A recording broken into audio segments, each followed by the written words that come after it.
Welcome to Spellstorm Miniatures, a podcast about miniature wargaming, including Warmachine and Hordes by Privateer Press.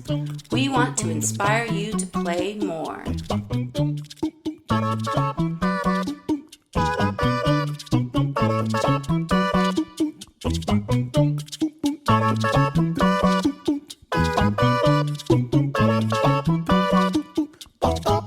And welcome back to episode 20 of Spellstorm Miniatures. This is Jeremiah. This is Chad. And we have a special episode for you tonight. We are actually recording this on Wednesday, July 3rd, which in my neighborhood means that it's already time for fireworks. Yep. And so if there's a loud A better time. boom, right, it's because my neighbors are feeling really festive. But hey, I'm excited to talk about Warmachine. We had some really awesome things go out today in the dev chat. Yep. And so we're prepared to talk about that, but we're also prepared to talk about some games that we played because our whole mission here is to inspire people to play more. Mm-hmm. Heyo. So on that note, Chad, have you played any games lately? I did get to play a game of Monster Apocalypse, and actually I got to play a game of Commander last Thursday as well. Because it was the first time in a while where I wasn't dashing off to go do something on a Thursday, as opposed to sticking around to play. I got to play just one game, and I almost ended up winning. If I had had one extra land, I would have been able to. I would have been able to cast an Archaeomancer to get back a Cyclonic Rift out of my graveyard, and then cast it for the Overload and bounce my opponent's board state back. And then potentially hold on for another turn. Mm-hmm. But I was a little short, and then ended up dying to a Sphinx tribal deck from this very nice young player named Heather, who's actually in the midst of working on an altar for me, because there's a handful of cards in my Melic deck that can't be foiled. Okay. And I want to really kind of pimp the deck out because it's the deck that I care the most about. So she's actually working on doing an art and border extension for my Final Fortune that I have in the deck. Oh, nice. That I'm excited for. Okay. But I got to play a game of Monster Apocalypse yesterday against one of our local guys that usually plays Magic. He plays a lot of Modern and Standard. Mm-hmm. But he started playing Monster Apocalypse, loves it. He's also just a super huge wrestling fan, and so I think Monster Apocalypse is just wrestling with monsters for him. Dude, awesome. So he's all about the the Worldwide Wrestling RPG. That's I don't know anything about this. it is an RPG where you build and act as a wrestler. What? Yes. How do I not know about this? I usually know like about everything. Yeah. And it's supposed to be super good. Like whoever was the people who designed it really know RPGs and really know wrestling really well because Phil has been following all sorts of wrestling for years and years and years and still does. And he's like, no, they just nailed the whole flavor of it on the head. Like, is it the Shane Ivey, Dennis Detweiler crew, or I don't know, okay. but I know that you build your wrestler from the ground up, like all the way to what your theme music is. Oh, that sounds amazing. Like the child in me, the teenage Jeremiah wants to play this game really badly. So I got to play a game against him. I played Defender X and Sky Sentinel, which are the only monsters that I'm playing right now. He played Krakenoctus and Zor Maxim, and it was pretty nasty. He got one good turn where he did 8 points of damage to Defender X in a single round. Holy cow. By throwing me into two buildings and then by Krakenoctus body slamming me back into those hazards again. Did a bunch of damage, but my next turn after that I managed to throw Krakenoctus into his backline and blow up one of his buildings and two of his troopers that were back there and basically started, and then from there moved into his backline and just started blowing up like his buildings, taking out his units, and I just choked his power dice out so that his monster turns weren't very effective. Okay. And from there I was able to just kind of tag team Krakenoctus, beat him up a whole lot, and then eventually I lost Defender X, but I managed to kill Zor Raiden shortly later. Okay. No, I killed Krakenoctis, and then I managed to pick off, like, get Zoraiden down to, like, 3 hit points or so. Sky Sentinel was still at, like, 8 hit points. He hadn't hardly taken any damage. And then I managed to get across the table and body slam him into a building to finish him off. Nice. So, I'm really digging Sky Sentinel and the Strike Jets, because he just... they get an extra boost die from his Wing Leader ability. So it makes them, whenever they make a ranged attack, it's 1 white and 2 blue now. Mm-hmm. And so it just makes them really accurate. And they're already speed 7. If you take the Industrial Complex, they're speed 8. And they're range 3. So they get all over the field with flight. See, okay, I have Defender X. Yeah. But I wasn't too excited about picking up Sky Sentinel. Because I kind of wanted to go with other parts of the Protector's agenda. Yeah. But that sounds like you're having a good tag team with both of them, running pure guard right now. And I feel like a lot of people, because Defender X is he's a really good all-rounder monster, and he draws a lot of attention. And so what has happened in my last couple of games is people focus him, and Sky Sentinel and the Strike Jets start getting a lot of work done because of how accurate the Strike Jets are. Like 2 different turns, I was able to put an Elite and 3 other Strike Jets into Krakenoctis and hit him 2 different times. And then I was able to do it later against Zormaxum, and those are both defense 9 monsters. And so, and Sky Sentinel just makes them super accurate. Yeah. Because if you have... So what was it? It's 4 white, and then you get 3 white for the base dudes, and then the commander gets 2, and then the commander gives 1 blue, 1 boost die to each other those other ones. So those guys are all also throwing 2, and then the commander's throwing 2, so that's 8, and then Sky Sentinel gives each one of them +1. So I'm throwing 12 boost dice. Wow. That's a lot of dice. Yeah, I'm throwing 12 boost dice and 4 action dice when I'm shooting with them. With an elite and 3 just regular Strike Jets. It's super good, and they're fast. They get all over the place with flight. So when you let's spend a couple minutes on this.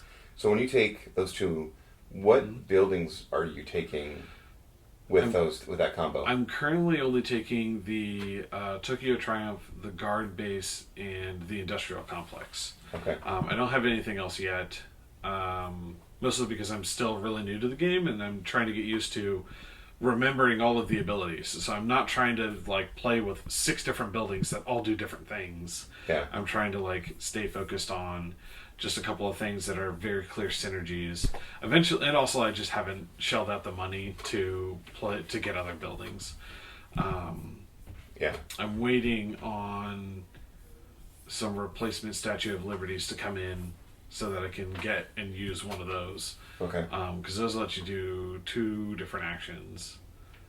I don't know if it's really going to be good for what I have. I don't think it will be, but unless I get unless there's some other units that I can get, or a different monster that has an action or something. But okay, that's all that I'm using for the buildings right now. I think I eventually want to get a power plant because he gives +1 range to blasts, which I think is really good because then it makes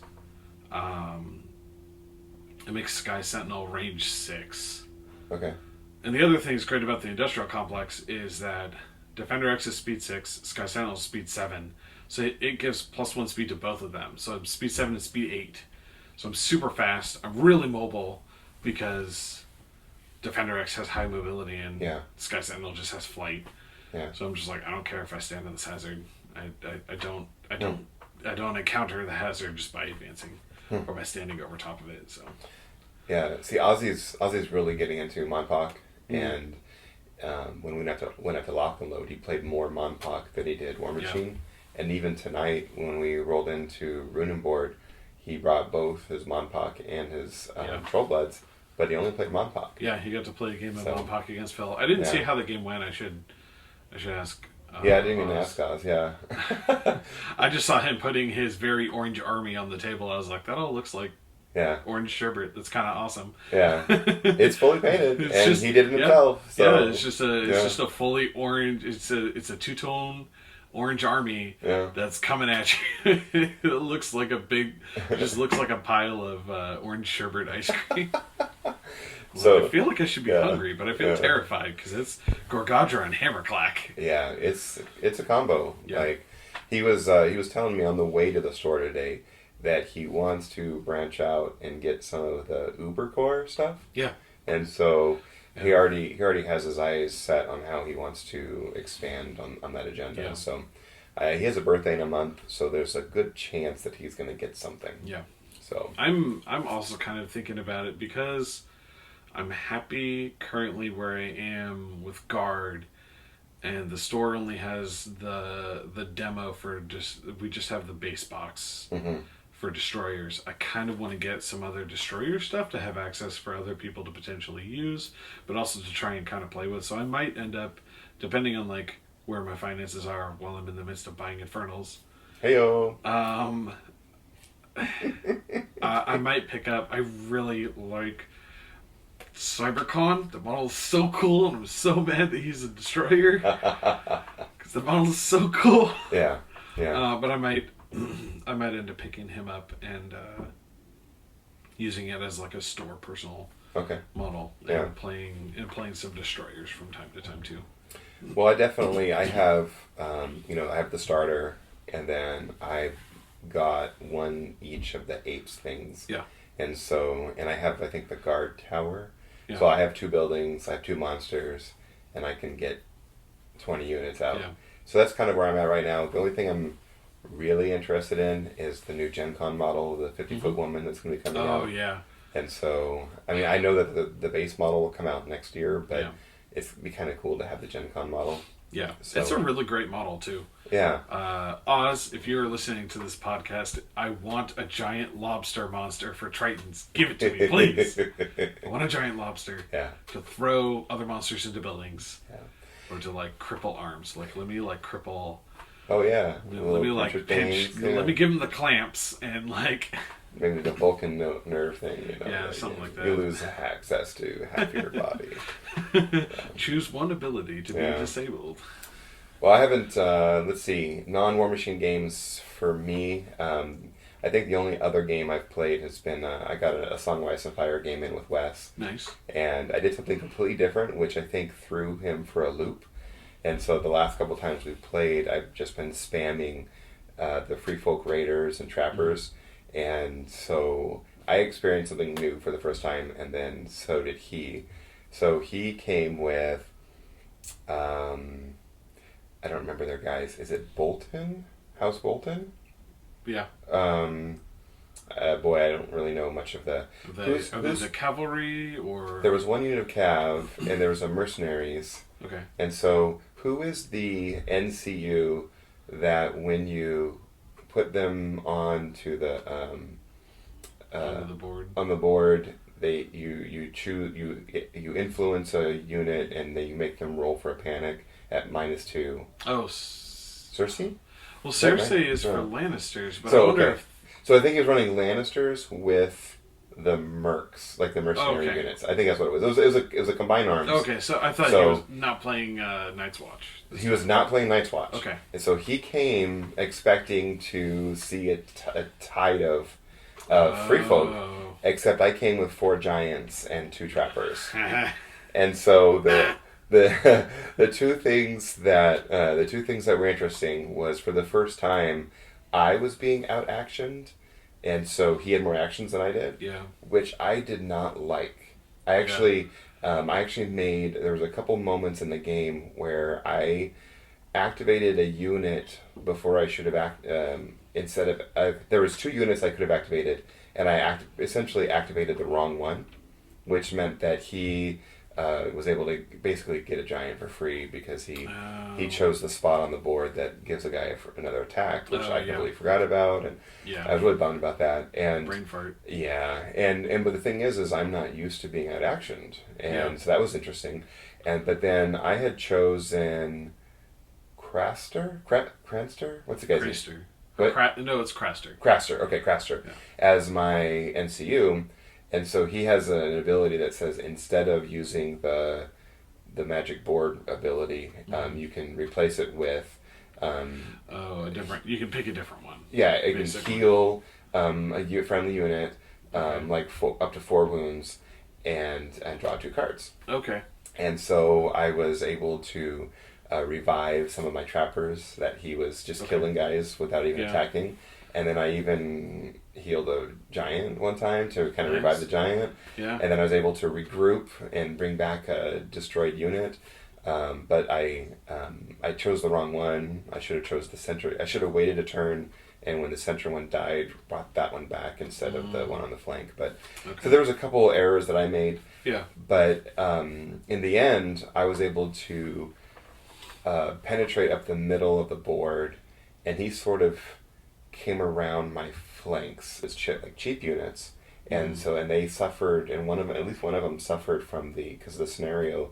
If you make a morale test, and if you fail, you add a victory point, and then if you kill that unit, you get whatever extra victory points are on that unit. Oh, okay. And so because of that, I was able to get a couple more victory points than him. Oh, nice. He was telling me after the game, he felt like his back was against the wall, and he felt like I was coming in pretty strong and winning the game, and kind of knocking, blowing him off the table. But see, I didn't feel that at all. Yeah. I told him afterwards, I felt like at any minute the tides would have turned and he would have been back in it. Yeah. And so maybe it was just because you're used to cheaper units that just get wiped off the table. Yeah. And you weren't used to something that was so specialized and so resilient as the giants look like they are. Oh yeah. It's just really, really resilient and tough to kill. Because you've got to do like a certain amount of strikes before you actually do damage to them, right? It's like every 2 wounds counts as 1. Yeah. And so a partial wound doesn't go through. Yeah. So there was one time he did 7 wounds, which would have been 3.5. So I only took 3. Yeah. So, yeah.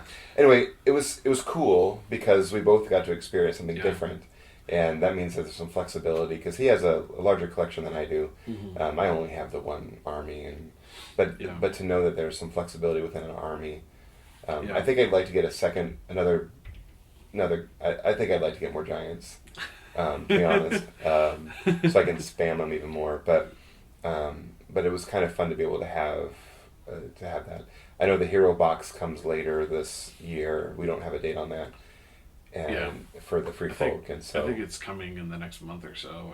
I think. I know another unit is coming out. No, July. you're right. Yeah. There's it is coming, but it's undetermined. It's the followers of Bones that come out here soon. Yeah, so I'll probably end up getting that before I get another box of giants, realistically. But so, what about Warmachine games? Play any Warmachine games lately? Just the ones at Lock and Load. I haven't gotten the chance to play otherwise because. Last Wednesday I had to run off because I went out to dinner with some close friends for my birthday. Yeah. My girlfriend, my happy really good belated. friend. Thank you. My girlfriend, my really good friend Robert Fessler, who also plays Warmachine. My friend Jeremy from high school and his wife, and then my sister and brother-in-law showed up. We went out to Kel's Irish Pub and had dinner, and then. Everyone left, and then Robert and I actually went down to the cigar lounge and had a cigar and chatted for a little longer. It was good. It was nice. It was a nice evening. Nice. So I didn't get to play any Warmachine last week, and then I didn't get to play any tonight because I wasn't sure what was going on with the recording. So I didn't bring my Warmachine bag. Yeah. That's okay. And tonight I was real excited, right? Because we went over to Rune and Board, got there early. Yeah. And I built Makeda 1 tonight, at Rune and Board, and I was all excited to put Makeda 1 on the table, and so Caden had come, and Caden is one of the teenagers that's in our area that plays. Yeah. Along with Jordan. Harry's nephew, I believe. Is it Harry's nephew? Yeah. Okay. Yeah. That's right. I knew they were connected. Yeah. Yeah. And then Jordan was there. Jordan was the kid that I introduced earlier this year to the game, and then has some of my circle stuff. And has some of your circle stuff, yeah. And then Oz was there, and so Oz, of course, was playing Montauk, and so I was looking at Caden. He was just kind of sitting by himself, and so I went over and said, "Hey, want to get a game in?" And so he agreed, and so we get all set up, and I went first, and I fully deployed, and then all of a sudden I get a text from my wife, "Call me, please." Yeah. And suddenly I have to go rescue my daughter who's stuck at work and yada, yada, yada. Yeah.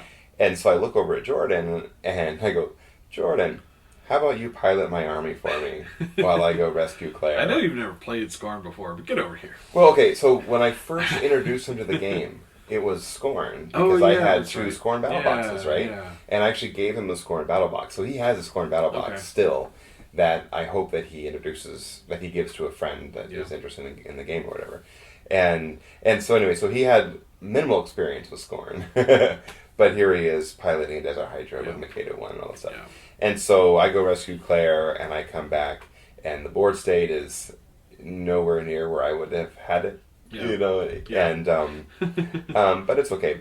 So I was sad because I was really excited to get a game in, and I was excited to play Caden again, and you know, and I love that our meta, like the guys that play in our area, are really, really nice. Yeah. And I have made some great friendships just playing games with folks, but you know, when you're a teenager and you're not very assertive, Yeah. and so You're still trying to find your place in the world. It's really intimidating. Like, I kind of ran into like, when I joined this community about 10 years ago when it was so really young, I still, like, I remember how it was in Mark 1 and being awkward because I didn't know anybody and I was trying to play this game that I didn't really know. And it was like that for probably like about 6 or 8 months or so. It may have been like close to a year. I wasn't playing that often when I first started.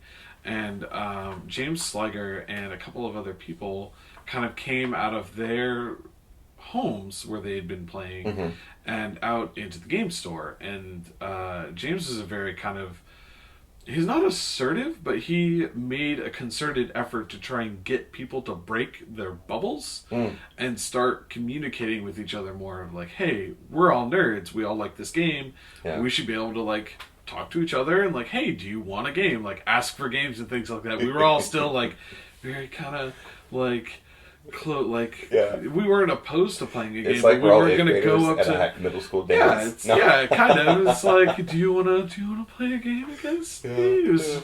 And he did a really good job of like not only like myself but also like other people in the community of like, hey, break out of your shells. We're all here to like hang out and enjoy this game.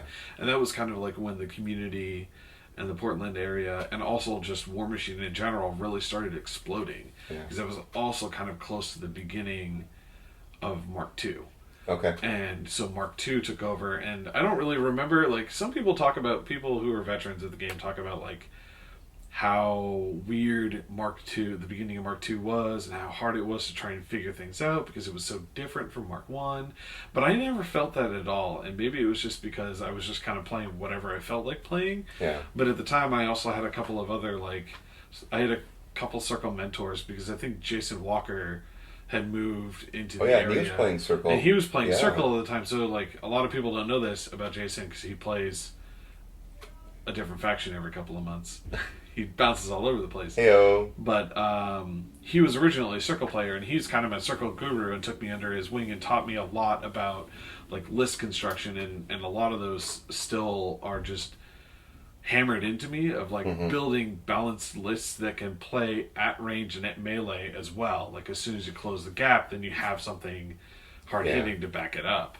And so like I still build lists that way. Like, it's still really weird for me to build like a ranged focused list or a melee focused list. Like, it always has to be some sort of a balance, and I feel like Circle kind of needs that sometimes. Well, I wonder. Anyways. I think people in general need that, and you're right. Maybe certain factions. Yeah. But you and I, we get to play that role now. Yeah. You know, and so so you can hang out with Jordan and help Jordan build lists. Yeah. You know, because he wants to play Circle or whatever, and and you know, and I was happy to go over and play a game with Caden. So it's like, you know, I don't, you know, I was, you know, I don't. I'm in it for the fun of it. Yeah. You know, I mean, let's not sugarcoat things. Yeah. I am not a good player, and so, but I love it and I enjoy it, and I love it when the light bulb goes on, you know, or off, or whatever the phrase is, when it turns on. Yeah. And I about every other game, a new light bulb goes on for me. Yeah. And so I love it. So if that can happen for a young player, and so I'm totally okay with that. Yeah, and I kind of did that too a couple of years ago. James was moving from Protectorate and was getting into Circle, and he and I were talking a lot about lists and different ideas and things like that, and we dojoed a lot of stuff together because I was also still playing Circle competitively at the time, and we used to bounce list ideas off each other all the time, and I feel like I kind of had a hand in helping to mold James into the good Circle player that he is. And he doesn't get to play. Well, I don't know. I think he does get to play. He's been really busy recently with a lot of different stuff and playing some different things for fun, like playing some minions. But he's still a very, very skilled Circle player. So. Yeah. So anyway, my one and only game got interrupted. Yeah. And then, when I came back tonight, the store was closing in, in a half hour. Yeah. And so I played a turn, tried to kill some stuff. I killed the Tep. Yeah. And then I let him play a turn, and I think Eli was there, and so Eli coached him a little bit on how to kill my Desert Hydra, and so so we both got to get the big things off the table, and then we both agreed that we'll play a game in a couple weeks again when I'm back out of town. So, well, why don't we transition to the main topic for tonight? A lot of exciting stuff going on. Yeah, there's a lot of news, and there's stuff coming out. Someone on the Discord said that the dev chat was sort of short this morning, but big stuff came out of it. Yeah. And they shared a few things both online, and I have the page up right now, and I know that you have the newer stuff too. Just in a word or in a sentence, what's happening that Warmachine players can be excited about? I mean, the big thing really is just kind of what they said at the keynote, which is the Theme Force remix. Yeah. And it is the big thing that everyone's kind of talking about, that everyone's anticipating, and that everyone's looking forward to. I'm cautiously optimistic. I'm not afraid to say that I've never been a big fan of the Theme Forces in general, because I like to play what I want to play. I don't want someone telling me how to build a list. And if you get me started, I will talk for a very long time about the reasons why I don't really like Theme Forces a lot of times. I feel like the main thing is I feel like it restricts creative list construction, and I feel like it restricts the meta too much, because I think everyone is too concerned with getting their free points. And the Theme Force remix is kind of helping to relieve some of that pressure. I feel that. Like, with some of the things that I've been hearing from PP, and some of the things I've been hearing from some of the more experienced players, like you, is I think some of that pressure is, like, you use the word pressure, I'm going to use the word creativity. I think some of that creativity in list building may be able to come back with the Theme Force remix. I think some of it will. The thing that I'm afraid of is that the argument of moving it towards the way that it's supposed to be, or the way that they're doing it. The biggest complaint in the past about Theme Forces and needing to take certain number of points in order to get free models. Yes, it's restrictive, but that's the point. That's the thing, is like, that was the reason why you took a Theme Force. And it's different now because the game is so much more focused on Theme Forces. But in Mark II, or like if you kind of take the mentality of Mark II of Theme Forces of, yes, you played something restrictive. Yes, it was restrictive that you had to take a certain number of points to get free models, but you're getting free models and you're getting other benefits. Yeah. The restrictions of needing to spend X points in order to get that free model is the hindrance. Right. That is the drawback. It's the balancing factor of the list construction that you don't really see anymore, because character restrictions are gone. Character restrictions used to be a really huge factor in list balancing and creation and things like that. Now the next thing was just the restrictions on how many points you're spending on specific models to get free things. It's like, you're getting free things, you need to have a hindrance. And that's kind of what my complaint about it is like, all these people are complaining and moaning about, I have to take so many points of this thing that I don't really want in this list so I can get free stuff. It's like, that's the trade-off. Right. You can't just have all the free stuff you want plus really good theme benefits and just laugh at everyone else. Like, you need to have some sort of a drawback. That's the balancing factor. So let's talk about the remix. So So there are basically three kind of things that are happening. Yeah. And so I'll list them, and then we can kind of talk about it real quick. So first is list construction is sort of going to change a little bit. Some, like for example, some of the factions are going to have two themes kind of merged together. Yeah.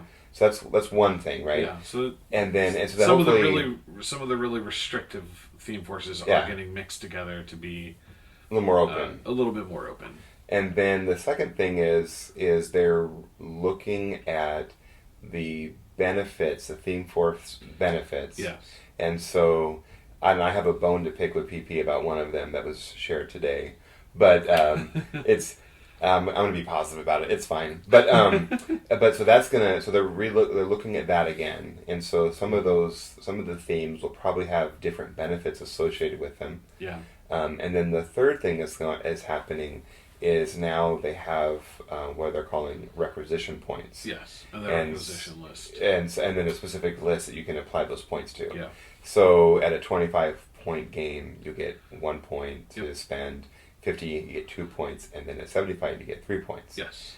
And so that's sort of, I guess, a balancing factor for folks. So if you're playing a 75-point game, you're going to have 3 requisition points to spend, and I'm going to have 3 requisition points to spend. How you spend them is going to be different based on your faction. Yeah, it brings a little bit of equality. And one of the... I'm going to try and be positive. One of the other things that I feel like has been driving the game towards this is there were some complaints a couple of months ago about... there was some... Not really complaints. There were some statements that were made by PP about their concern for the size of the point games. Not just PP, but also the community about the point games. They're not really 75 points anymore. Because you have your Warjack points, it's usually around 28 Warjack points. You're looking at 105-point games. And then some theme forces, you're looking at 12 to 15 extra points. You're talking about a 120-point game. And some other theme forces, maybe you can't get, because of your build, you can't get as many free points, or the free models that you get. Like, Irregulars is the biggest offender of this. Because Irregulars is like, you can take... 2 free 7-point models plus a free 6-point model or something like that. So you're looking at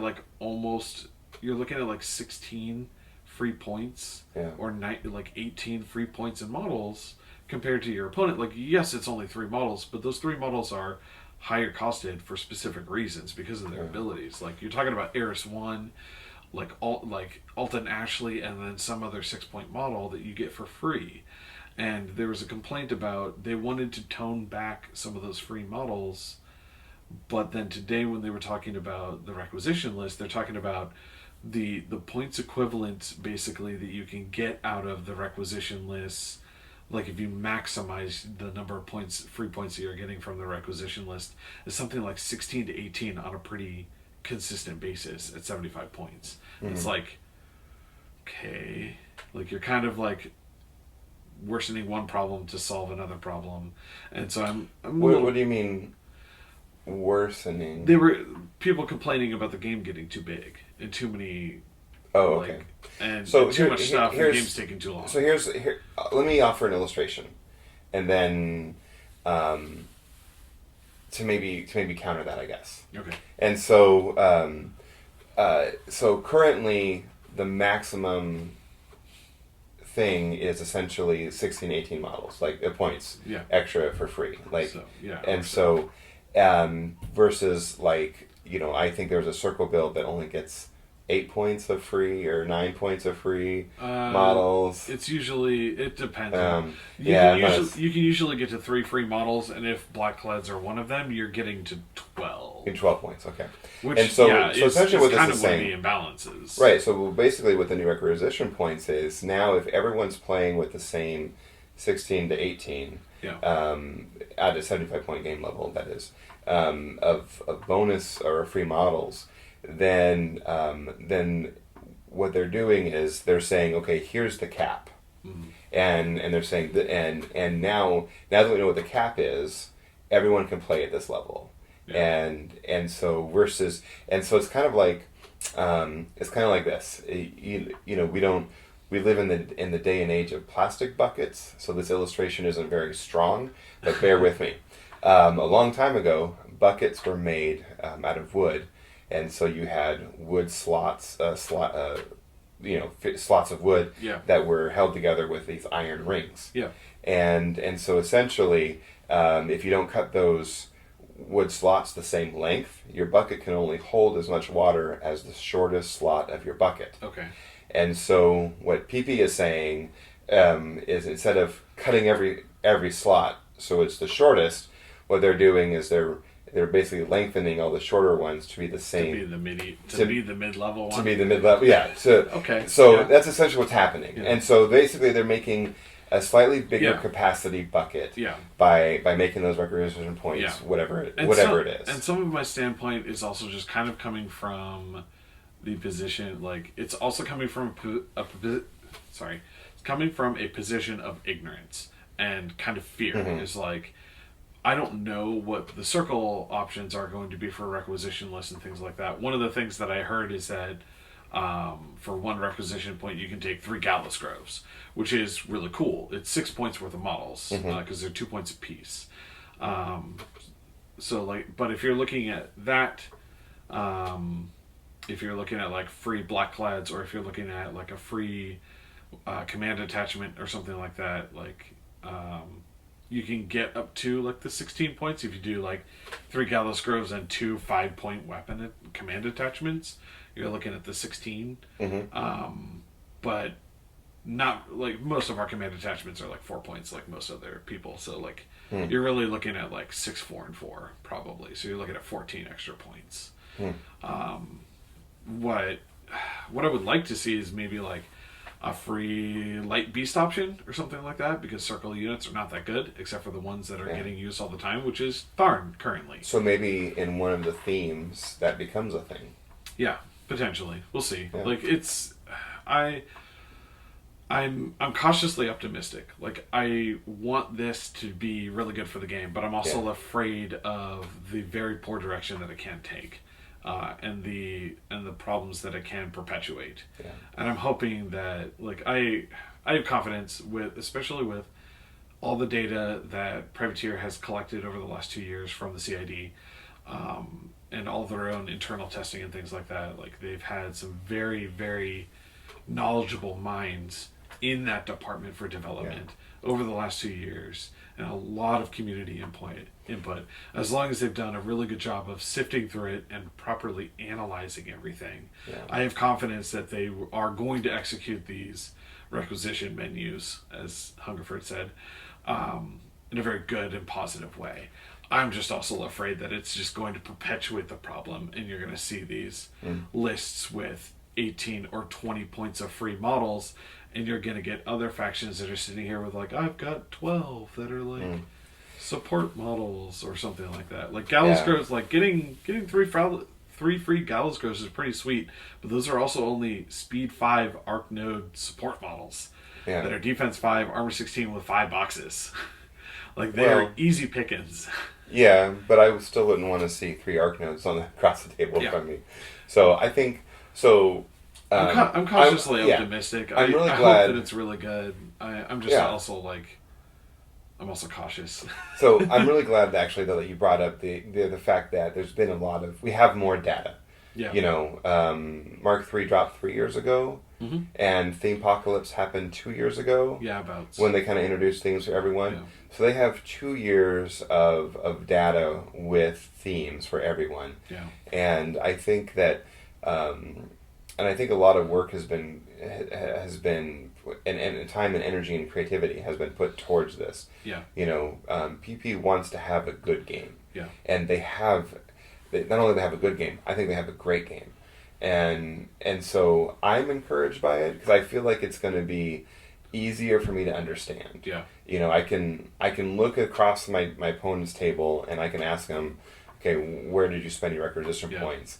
Versus like, you know, well, this theme here and this thing, when these are free. And, you know, I mean, I've had some interesting conversations with people when they're describing their theme benefits, and I'm going, huh? You know? That's one of the other things, too, about this Theme Force remix is they're actually pulling a lot of benefits out, and it's getting down to, like, from the ones that I saw today, I think it was only like 2 theme benefits and then the requisition points. So that's also kind of like where the balancing thing comes from, is kind of toning back some of the theme forces. We've been told that very many of the +1 to go first and the +2 inches of deployment have been pulled from a lot of the theme forces. Ooh. So not very many theme forces are going to see the +2 inches of deployment, which is one of the most common, I think. That's a very significant. Benefits. And it changes the math and the dynamic and the pace of the game so much that I think it's actually caused a lot of issues that a lot of people maybe didn't recognize immediately. Because I think the +2 to go for, or the +2 inches of deployment has made it so much more important that you're going first, because it almost always means that you're getting a very good alpha, assuming that you're not playing a slower faction. Assuming that you're playing like a medium to high speed faction, it almost always assures that you're getting an alpha, and you're getting an alpha not just off of like the front line, but like into the mid line, which can be a huge detriment to people. Or it lets you get a very commanding position on the battlefield where you're going to start pressuring scenario really, really hard. And I think taking a lot of those, I think taking away the 2 inches of deployment is going to kind of reel that back a little bit, and it's going to force the game into a more sandpaper and then clash like it was in Mark II. Where it's going to be like, sandpaper skirmish for like a turn and a half, or like 2 turns, and then it's going to be clashing in the middle. So it's kind of like in chess, pawn structure is very important for getting into the mid and into the end game. And so here, how you deploy is going to be important. And so you really get to think about your deployment in turn 1. If those 2-inch extensions are removed. One of the things that I noticed that I've heard some chatter about as well is they released what Jaws of the Wolf was going to look like. And as a former Khador player, I was interested in seeing that. And the thing that I'm going to miss, I mean, it doesn't matter now because I'm not a Khador player, but opportunity for Pathfinder and Jax. Or Chaos is being a point of peace. No, they're giving Pathfinder as part of it. It's the removal, it's the anti-ambush. And so, and I heard in general that's going away, and themes that grant ambush are now, models are going to have ambush natively. Some of them are going to have it. And I did a search this morning, on the War Room for ambush. There's not a lot of ambush in the game natively. No, it's really strong. That's the reason why. So there are natively, I think there were 2 units. There's 2 units I can immediately think of off the top of my head. Bog truck ambushers, because they have ambush in their name. They're not bog truck deployers. And then I think it's the Blight Blades. Blight Blades, are the only 2 that have it natively, I believe. No, there's a couple more. I think there were 6 solos and 4 units. Okay, I wasn't thinking about solos. Something like that. Yeah, and so because there's Hut Chuck and Anastasia. Okay. But it's not like, but that's not a lot. It's in the wide scope of the game. It's not a lot. So I think there's almost double that many that get in theme forces. Units. Right. So they're removing that, and I think they're going to make it natively to those units. I don't think they're going to do it to all of it, only because I don't think the Wolves of Warburst are going to get ambush. Because they're one of the best ambushing units, because they're speed 6 with reach and Pathfinder natively. So maybe not everyone. Really good. But we're going to see a lot more of it, and not because it's granted by theme. And so a lot of them are just going to natively get it now. So then, as a Khador player, if you're playing Jaws of the Wolf, you now don't get to deny that. Instead, you get Pathfinder, which means Kodiaks mean less, but maybe Juggernauts mean more. I don't know. In your battle group, but I don't know. I never really had an issue with Pathfinder. I could always get it when I needed it. It was the lack of magic. It was in my Jaws of the Wolf list that I really wanted, and I figured out a way to do that. But That's a secret that I will only share with you Kador players if you email me at spellstormminiatures@gmail.com. It's going to be moot anyway as soon as the theme forces, as soon as the remix drops. But yeah. I'm really interested to see what happens to them. I'm also really, really interested to see what happens to Secret Masters, because I've always wanted to try and build that list, and every time I try to, that is actually one of the lists that that really suffers from taking X number of points in certain units. But a big part of that problem is you have to take specific number. Well, I guess it's Druid or minion units. The two problems with that is, one, there's only 2 Druid units. There's the Druids of Orboros, and there are the Mist Riders that are both very expensive units to take in the first place. Second of all, the Minions units don't ever benefit from any of Circle's buffs. Because almost everything is friendly faction in the game now. And you don't have any kind of attachment and there's no command attachment. Oh. There's no minions. There's no Valachev. There's no Hordes version of command attachments in Hordes. And that's actually something Eli has always talked about for years and years and years, and I just started rolling my eyes at him. Every time he's like, Circle would just get a command attachment. I'm like, they're not going to give us command attachments because it doesn't really fit. Yeah. But that's one of the things too, is like none of the minions units can benefit from any of Circle's buffs, and there's very limited casters that have debuffs to put onto enemies, and it's like, if I'm bending over backwards this much, why aren't I just playing a different theme, or why aren't I just playing different models or something like that? Yeah. And Secret Masters was one of those. Is like, I want to play it, but it doesn't make sense that we can take any number of minions, solos, or units, I believe, but it doesn't, because of the fluff of the Druids, it doesn't make sense that one doesn't allow the minions units to be counted as friendly faction. Like Disciples of Agony makes all of your beasts Scorn beasts. The entire purpose of the Blackclads in the fluff is to go out and recruit people. They are the people that go out to the minions armies and recruit soldiers, recruit Wolves of Orboros, recruit other people to work for Circle. And the benefit that you get is that they get sack pawn to minions. Like it.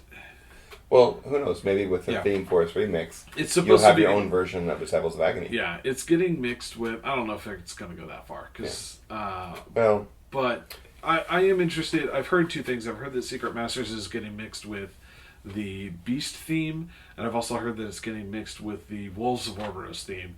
And either one of those would actually be very, very interesting as far as list development stuff. But really, what I'm saying, PP, is I want some more Druid units. Heyo. So, or for Druids of Orboros to not be 12 points. So for our listeners out there, essentially, Theme Force Remix is going to drop when Oblivion comes out. Yes. And or shortly a Gen Con, yeah. And the new Oblivion box set is going to have a campaign book, a new model, and then it's going to have a new rules digest. Yes. And so there's going to be some streamlining of some of the rules, I think. And so look forward to that. That means that we're kind of in a limbo. Yeah. You know, we're about 4 weeks, 5 weeks limbo of we want to build lists in a new way, but, you know, it's all, nothing is solidified yet. Yeah. So we'll keep our eye out for the dev chats and things like that. Yeah. But definitely going to be picking up the Oblivion campaign. I'm a sucker for campaign books anyway. Yeah. And so, I definitely want to run the campaign that's in there. Yeah. For the community, because I think it would be a lot of fun. Plus, it's not something, campaign leagues are not something that we do very often, and I feel like it's a good way to get some of the non-hyper competitive players involved in the game a little bit more. Yeah. But so I think we're going to have some burritos here upstairs soon, and so why don't we wrap our conversation up? We don't want to talk about Infernals? Oh, yes. I guess. We could talk about Infernals. I'm excited about Infernals, because I'm going to start getting into them. And I just haven't figured out my paint scheme yet. I think I have a loose idea. I'm gonna do a test model and see how I like the colors and everything. Yeah.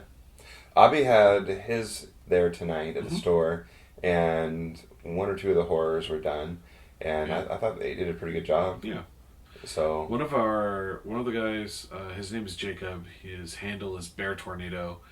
He was in the store playing against Nathan, Scott's son, over the weekend, okay, and he's doing kind of a really interesting paint scheme idea of kind of like Earth Elemental-ist. Okay. So he's going to do like, it's a lot of browns and greens, so it's like they're made out of like organic earth. mm-hmm. That's gonna be Elements interesting. and things Yeah. like that. So I'm That's really a different interested. take. Yeah, I'm really interested to see how it goes. That It'd could be really cool. I'm picturing that right now. Cool. All right. When do you get your Infernals? So they start releasing next week on the 12th. Okay. 12th and the 26th of July, and then we're looking at like 16th and 30th of August, I think, something like that. Okay.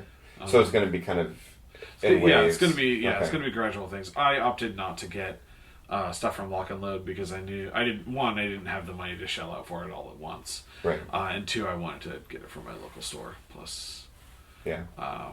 that way I can also I can get it in chunks rather than having to throw all of the money out at once. Yeah. And Yeah. Boy, yeah. I'm excited for it. I have an Yeah. interesting idea. I think I want to use the new red. I forgot yeah. what it's called. It's something rose. I have it right here. Amethyst Rose. Yeah, Amethyst Rose has a really kind of nice It's- color to it. it's I was pretty. thinking about using that for the robes, Okay. and then maybe using either Rullic Gold or I really, really like Molten Bronze. Use the Molten Bronze for the armor, and then do something else for the glow in between like the breaks in the armor and stuff like that, and make it kind of like a very kind of like regal and royal look to the Masters. I haven't figured out. I think that would look good on the cultists. I haven't figured out what I'm going to do for the horrors yet. Okay. Or things like the Graver Swarms. Yeah. But I think that I'm going to try it out on Zadaroth because I'm going to have a spare because I'm getting 2 of the boxes. I'm going to try it out and see how I like it. And if I don't like it, I'm going to have to go back to the drawing board. Yeah. Well, I think it's smart to have that test model. And, Yeah. Yeah. We I almost had the green light. I had the green light from Laura, and I was tempted to do so, but I didn't, and so I'm gonna revel in everyone else's just live creativity. vicariously So through me. I'm going to. You can hear me talk about them and play them and the frustrations. And, Yeah. Well, what's before your Infernals come? Yeah. What's on your hobby desk? Well, I finally finished up the 3 orcs that I was working on for commission. And then I did some assembly of that Frostgrave Soldiers box number 2. This is the all-female soldiers. It's a box of 20 female soldiers. All female. Super cool. Spent 3 hours assembling 20 models. Because you have to hand create every one of them. Lots of fiddly bits. Lots of fiddly bits. And I did a good job of mixing up poses and stuff like that. So I got those assembled. I'm going to paint a couple of those for commission. And then I've got a bunch of other stuff as well. I'm still trying to work through on my circle. It's just really uninspired because I don't want to paint any more Tharn. And there's some other stuff that's waiting for priming. But I did pick up the 75mm Legendary Series Totem Huntress from Lock and Load. Yes, I'm looking forward to seeing that. And I'm looking forward to painting that up. I just haven't decided. Yeah. I want to go with a lighter color scheme because I do dark color schemes so much that I would like to try and break out of my shell and do something a little bit different. But I'm worried. Yeah, that's one of the things that I wish that I saw more on Warmachine armies. Is a lot of them tend to be kind of the darker. Yeah. And they look great. They're really nice. Yeah. But I would love to see some more brighter colors. Yeah. So.